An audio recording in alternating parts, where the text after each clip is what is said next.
안녕하세요. 나박사의 메디칼 톰입니다. 오늘은 암 상식 중에서 원발암과 전이암에 대한 기본 지식을 간단히 설명드리겠습니다. 예전에 올린 영상 중에 병원을 옮길 때 주의사항에 대해서 말씀드리면서 원발암과 전이암에 대한 구별을 잠깐 언급했었는데요. 요즘은 이제 의학 지식을 많이 접하시면서 다들 잘 아시지만 오늘 진료 중에도 있었던 일이라 혹시 정확히 모르시는 우리 환자와 가족분들을 위해서 원발암과 전이암에 대해 간단히 정리해보고 당부 말씀도 드리겠습니다. 암이라는 것은 악성 종양이 몸에 생겼다는 것이죠. 그리고 그 악성 종양이 신체 어느 기관에 처음 발병했느냐에 따라서 대장에 생기면 대장암, 위에 생기면 위암, 그리고 간암, 두경부암 이런 식으로 신체 기관 명칭을 붙여서 구분을 하게 됩니다. 그리고 이것을 원발암이라고 하죠. 그럼 원발암이라는 말은 왜 사용하는 걸까요? 바로 전이암과 구별하기 위해서입니다. 대장암이 폐에 전이되었다고 하면 당연히 폐에 생긴 암세포를 치료해야 되겠죠. 그런데 이제 잘 모르시는 분들은 폐에 암세포가 생겼으니 그것을 그냥 단순히 폐암이라고 생각을 하십니다.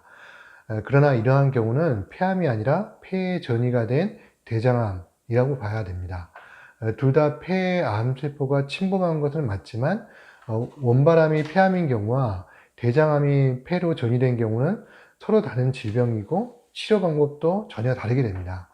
만약 대장암이 폐에 전이되고 또 설사 간에까지 전이가 됐다 하더라도 여전히 환자의 병명은 대장암인 거죠. 여기서 중요한 핵심은 원발암이 전이가 되었는지 여부를 확인하는 것입니다.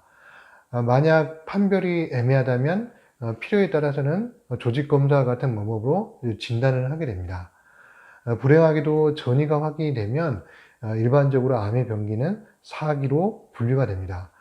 참고로 병기는 암의 전이와 그다음에 범위를 표현하는 것인데 대장암이 간이나 폐 같은 이런 원격 장기, 즉 원발 부위와 멀리 떨어진 곳에 전이가 됐다면 사기라고 얘기를 하게 되고 이에 반해서 주로 임파선이나 주변의 장기로 침범이 된 상태라면 3기, 또 그보다 진행이 덜 되었다면 2기, 1기 이렇게 분류를 하게 됩니다.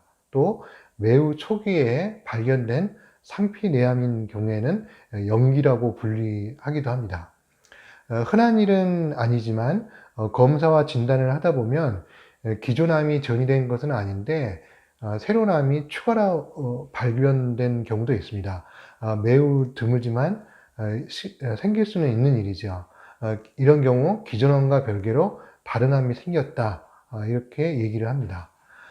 이 경우는 원발암의 전이가 아니기 때문에 각각 발병 부위에 따라서 위암과 폐암 두 가지 암으로 따로 진단을 하게 됩니다. 그러니까 환자가 두 개의 암을 갖고 있는 셈이죠. 설명이 좀 길어졌는데요. 제가 이렇게 원발암과 전이암을 구분해서 강조하는 이유는 암의 정확한 명칭이 중요해서가 아니라 질병 구분에 따른 혼돈으로 환자 보호자분들이 어려움이 생기지 않도록 바라는 마음 때문입니다. 저 같은 경우는 혈액종양내과 진료의 특성상 모든 암의 항암 치료를 담당하고 있기 때문에 환자분께서 원발암과 전이암을 착각하셔도 사실 치료할 때는 문제는 없습니다. 그러나 의사 입장이 아닌 환자 입장에서는 간혹 별것 아닌 착오가 문제가 될 수도 있습니다. 예를 들어서 큰 병원을 찾아서 또는 지방에서 서울로 전이된 쪽 전문가를 찾아 병원을 옮기시는 분이 가끔 있는데요. 특히 주변 가족이나 지인들이 원발암은 대장암인데 폐에 전이가 되어 있으니까 폐암에 유명한 분을 한번 찾아가 보자고 환자분을 설득하기도 합니다. 근데 이런 잘못된 판단으로 표면적으로는 우선 금전적인 손실이 생길 수 있죠. 그리고 환자의 체력이 약한 상태라면 왔다 갔다 하느라고 체력적인 소모가 부담이 될 수도 있을 겁니다. 또 가족의 일이니까 나름대로 이것저것 알아보시고 부탁을 해서 유명한 암 전문의를 찾아 진료를 했는데 막상 담당과를 잘못 찾아가서 별다른 조치가 없이 다른 의료진을 찾아가라는 말을 듣게 되면 사실 맥이 많이 빠지고 허무하겠죠. 당연히 이런 상황에서는 환자 가족들도 마음이 조급해질 수가 있겠습니다. 무엇보다 큰 문제는 암 치료면에서 가장 중요한 타이밍, 즉 시간이 문제가 되는데요. 진행암의 경우 다 그런 것은 아니지만 진행 속도가 빨라서 하루 이틀도 아쉬울 때가 있는데 잘못된 전후로 시간이 낭비되어 치료가 지체될 수도 있다는 것입니다. 우왕좌왕하다 보면 스케줄에 지장을 주게 되고 암의 진행 속도에 따라서는 위험할 수도 있습니다.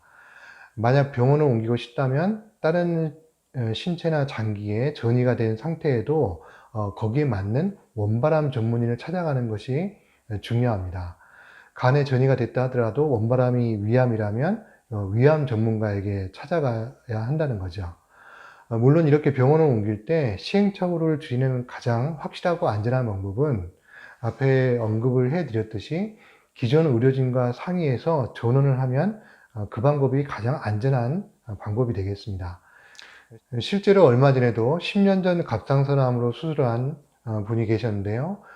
폐 덩어리가 발견이 돼서 오셨던 분이 있습니다. 멀리 부산에 사셨던 분인데 제가 있던 병원이 네 번째로 찾아왔던 곳입니다.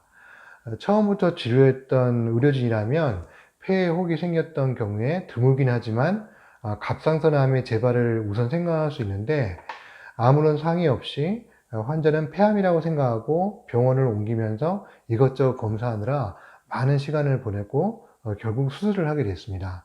이런 과정에서 환자는 고생을 많이 하셨을 겁니다. 제가 예전 기록을 검토해 보니 이미 갑상선암의 재발로 진단은 되었는데 환자는 사실 그조차도 모르고 있었습니다. 더 큰 문제는 갑상선암에 맞는 치료도 받고 있지 않으면서 본인은 폐암이라고 생각해서 적절한 해당 과의 진료를 받고 있지 않았다는 사실입니다.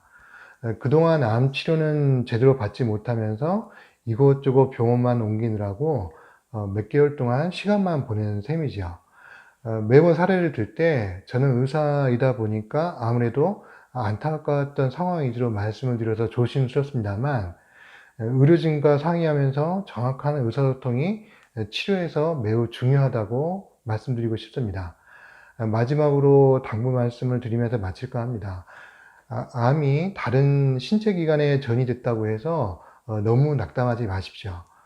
전이암이라 하더라도 암세포와 종류에 따라서 매우 다양한 양상을 나타내면서 진행 속도도 매우 다릅니다. 요즘에는 전이암도 높은 생존율을 보이고 건강하게 잘 지내시는 분들이 많은데요. 제가 처음 암을 치료할 때는 사실 생각도 못했던 일입니다.